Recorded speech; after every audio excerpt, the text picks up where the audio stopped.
So you finish your vinyl flooring and it looks great for about a year, then all of a sudden you notice a gap. So this video will show you how to fix that.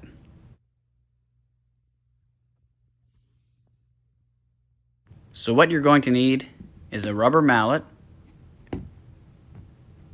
and this secret weapon, a rubber tire chuck. You put it behind your car or trailer so you don't roll down a hill.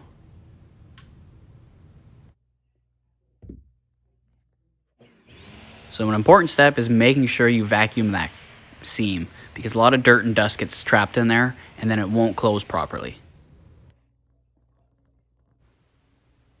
So now you want to check to see what side has less planks to the wall, because it's easier to move a few planks than it is to move a large amount of planks. So place the tire chuck on the plank and just start whacking it with the rubber mallet. That's all there is to it.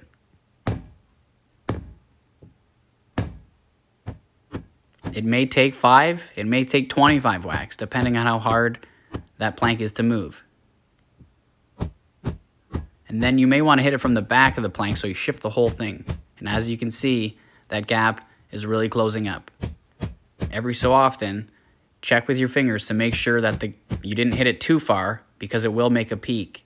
And then you'll have to hit it the opposite way. So it's important to check it every few times you hit it to make sure you didn't go too far.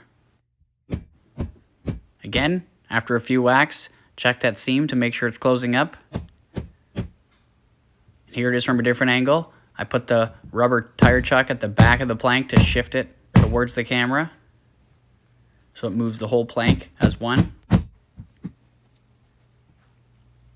And there you have it, the finished floor. That gap is now closed up, and it'll be good for at least another year.